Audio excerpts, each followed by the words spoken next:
Game of Thrones Season 8 is kind of a while away. One of the fun things, or one of the more fun things that I like to do when making videos is death predictions. In this video, we're going to discuss my personal favorite Game of Thrones Season 8 death predictions for the main characters. Shall we begin? Real quick, before we get started, and because you guys are so freaking amazing and you're showing my channel so much love and support, today is the last chance to enter my giveaway for a $100 Amazon gift card. To enter that giveaway, all you have to do is slap a like in this video, make sure you're subscribed, go ahead and leave a comment down below, and then make sure you follow that gleam.io link pinned in the top comment of this video to go and enter all the different bonus ways. Also, Game of Thrones 2018 is coming up, and I really need you guys' love and support to help me get there. So, check out my GoFundMe link down below in the description, linked as well. I guess no other reason than they're everyone's fan favorite, including mine. Let's start with House Stark. Now, not every single member of House Stark is going to die, and in fact, one of the things I want to see, like, by the end of the series is a Stark in Winterfell. Doesn't matter which one it is, preferably Jon Snow, but just a Stark in Winterfell. The reason why I say Jon Snow and not Arya is because Arya's spot and Arya's role in this Game of Thrones, in this endgame, is not to be a House Stark member of Winterfell. Like, she's definitely going to still be a member of House Stark in that traditional sense that, yeah, that's her last name, but as far as everything else about her, that's a world traveler. She wants to go and see what's out there. There has to be something else for her besides, you know, staying in the kingdom that she saw torn apart, that she lost her entire family in. She's not going to be able to stay in Westeros, so she has to go somewhere. And her leaving Westeros, I think, is what's going to save her. So I do predict that Arya will, in fact, make it to not only the end of Season 8, but will also be one of the final characters who lives to go on and rebuild the world. Whether that's, you know, on Westeros or just in another place, Arya Stark is guaranteed to live. One of the people who I do think is more likely to die, just for the fact that it would break brains and, you know, kind of break the internet, is Sansa Stark. Now, I'm going to throw up a quick spoiler warning right now because this kind of comes from a plot leak that may or may not be correct. Most of the plot leaks you can take with a grain of salt, but the one that I'm pulling this from, this is one of the more credible plot leaks. But anyway, in that plot leak, it's mentioned that Winterfell's attacked, everything goes nuts, and Jon and Daenerys are not there to stop the Night King from attacking Winterfell and basically just destroying everything and everyone in it. So when this happens, Sansa is with Arya, they escape to the crypts of Winterfell, and the Night King ends up, you know, destroying the entire castle when it comes down. Arya ends up getting put on a horse by Sansa and ends up getting sent off while Sansa stays there to die. The rubble all falls down on her, and her last dying words are, "I am Sansa Stark of Winterfell," and then it just cuts to black, and we're not sure whether she actually dies or whether she somehow makes it, or whether, you know, maybe she was just knocked unconscious and then she eventually gets rescued. We're not exactly sure what happens to her. So in my mind, this is one of the perfect ways for Arya and Sansa's story to sort of mesh together and intertangle, and ultimately they end on a good page, is because one of the last times Arya sees Sansa is she saving her life. If you remember in Season 7, Arya and Sansa had a huge conflict.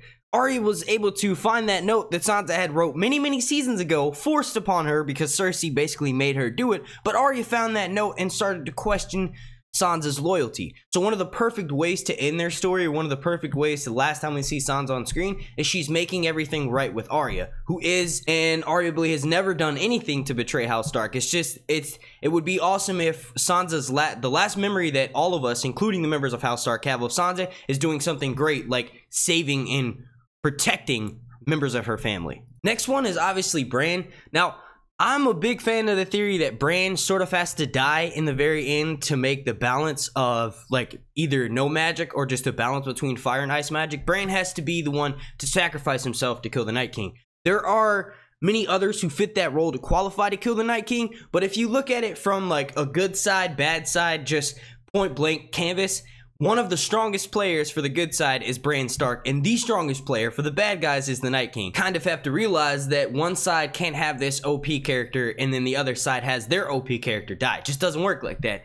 And not to mention, as far as, like, the Night King's skill set, Bran is one of the only ones who's equipped to take him on. Like, yes, Jon can swing a sword. Yes, Tormund can swing a sword. Yes, Sandor can swing a sword. But when it comes to actually warging and, you know, like, doing very similar types of magic that the Night King can do, Bran is the one for that. So I honestly predict that Bran Stark will go out killing the Night King. One of the ways he may do so is by attacking the Night King in the Weirwood net, and maybe holding the door for Hodor. Wait, I'm gonna stop myself right there. If you want to know more about my theory about how Bran Stark will save Hodor, and then he ends up getting trapped in the Weirwood net. Click the link right up here and that'll take us to the video I did a while back. So if Bran does in fact die killing the Night King, then that just leaves us with our boy Jon Snow. Jon has already died. Having him die again at the end of season 8 will be heartbreaking, but not as much as if it was the first time he died. And that simple fact that Jon Snow's already died, I think that's going to make it so that he lives. I understand that it's insanely too sweet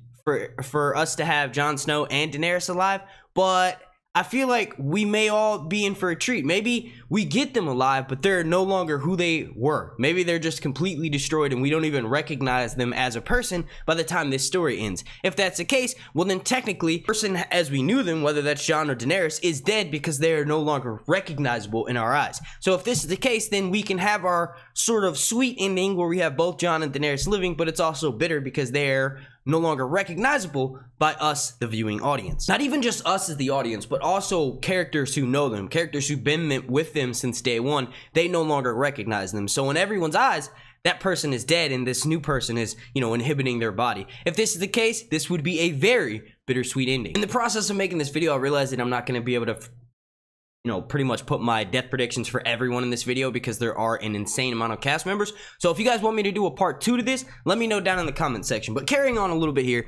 more to some of the secondary characters who got moved into the forefront in season 7, I honestly predict Gendry Baratheon living in the very end. Now, I know this is a death prediction video, but I think that comes with a trade-off. If Gendry survives, I believe that that means that Davos and Melisandre, everyone involved with his storyline early on, is going to have to die. One of the main things that Gendry does in our story is disappear for a long time, then pop back up. So killing him off would kind of just seem like a cheapskate. What was the point of even bringing him back? Because honestly, he did play a role in season 7, but his major role was literally run tell dad. He's apparently Westeros' fastest sprinter, and he was able to run all the way, you know, back to Eastwatch by the Sea from that frozen lake. So I honestly feel like there's got to be a little bit more for him in Endgame. There wouldn't have been a reason to bring him back just to make him Westeros' greatest runner. Like, yes, he's a blacksmith, but those skills weren't necessarily utilized last season. I honestly feel like anyone could have easily wrapped some dragonglass onto the tip of a spear. You didn't need Gendry for that. So because of this, I honestly feel like he has a major role to play in the endgame of Game of Thrones. One of the things that I and some others tend to look over is the fact that technically, if you want to get all technical, Robert Baratheon was sitting the Iron Throne. All of his heirs, them being bastards, the ones that he thought were his actual heirs, the Lannisters, you know, Joffrey, Myrcella, they are not his heirs. So, you know, honestly, the last person that is one of Robert's true heirs for the TV show is Gendry. So if this is the case and we're sort of trying to restore the former glory of the realm before the War of the Five Kings broke out, I do not know any reason why Jon Snow would not vote to elect Gendry as the leader. Like, yes, Gendry has no skills whatsoever, but okay, I'm getting kind of ahead of myself to there. Now that I'm sort of thinking this out, like that wouldn't make much sense. Okay, I predict Gendry Baratheon will in fact survive until the very end, and he will take up Storm's End. He will become the new Baratheon at Storm's End and help sort of restore his house to former glory. One of the ways they could do so and sort of bring House Stark and House Baratheon together, which is what Ned and Robert wanted to do, so it would kind of be like fulfilling one of their last wishes, and that would be for Gendry and Arya to get married. Now, you're probably like, how in the heck would they know that this was one of Ned and Robert's wishes? Well, you have Bran. Bran can see everything. So if Bran is giving, you know, last season it was like he had to prove himself by doing the I know what you did last summer. Maybe we can see him giving someone or giving lots of our characters advice on what's going to happen after this last major battle between the Night King, Cersei, and Jon and Daenerys. Maybe he's going to say that he's seen it in the future. Basically, he's seen it through the Weirwood net that this is what you're supposed to be doing. So if this is the case, Bran can convince anyone that he's seen their past. It wouldn't be so hard to convince them that he's seen their future. So if this is the case, Bran could go into maybe certain characters' future and see where they are going to end up, and then he helps influence them by telling them this. So if this is the case, Gendry Baratheon may in fact sit the Iron Throne, or at least the throne at Storm's End. Now, as far as those characters involved with Gendry's storyline early on dying, well, we do know that Melisandre is definitely going to die, so that's not necessarily a death prediction. However, theorizing about it, that's where the fun part comes in. Now, we do know that Melisandre told Varys last season that he, just like her, is going to have to die in a strange land. So Melisandre knows this. So that means the mission that she went on to Essos must be of dire importance. She's definitely going to Volantis. She's definitely going to go get the Red Priest, and she's going to hopefully bring back the Fiery Hand. I will think there's going to be an insanely interesting and awesome conversation with Melisandre trying to convince Kinvara and other likes of the Red Priest that Jon Snow is also the chosen one. He was brought back from Valor. Like, yes, Daenerys is fire incarnate.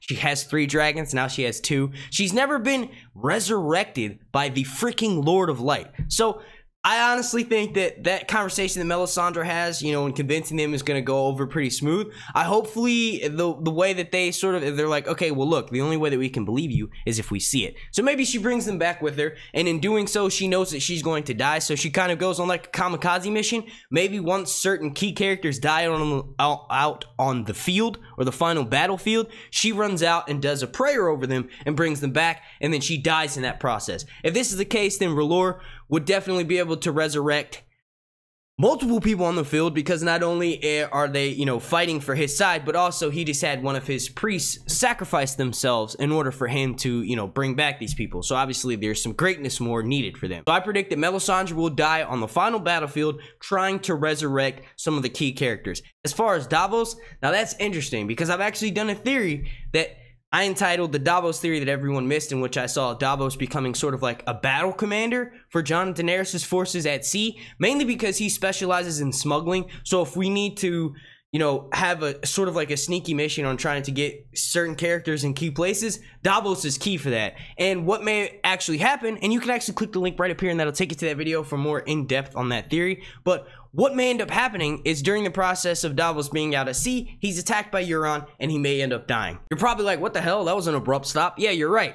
I can't say all of my theorization in this video if I want to do a part 2. So if you guys want part 2 of death predictions for Game of Thrones Season 8, let me know down in the comments section. I want to thank you all so much for watching this video. If you could please slap a like on it. The like goal is going to be 420. Also, make sure you turn your notifications on and make sure you're subscribed, so that way you get alerted every single time I drop a Game of Thrones video throughout this long night. If you would like to be entered into my giveaway and this is your last chance to win a $100 Amazon gift card, all you have to do is like this video, subscribe, leave a comment down below, then turn your notifications on and click the gleam.io link pinned in the top comment of this video down below to go and enter all the different bonus ways. I want to thank you all again so much for watching. Super special shout out to every single member of my Patreon family over on patreon.com/SirHuntsReviews. Super special shout out to Terry, super special shout out to Lise, Noah, Ricky, Dwayne, Liana, Ann, Lady Requiem, Richard, Helen, Christian, Angie, Tizania, Chris, Fred, Nancy, Amberlyn, Beth,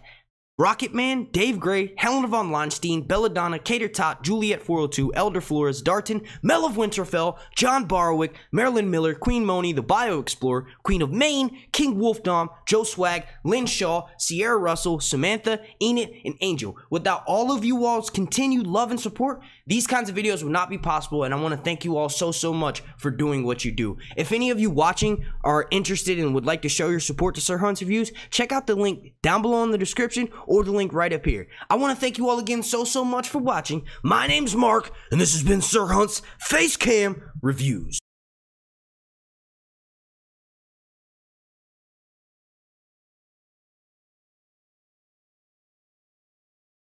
Queen Cersei and the Starks are going to die.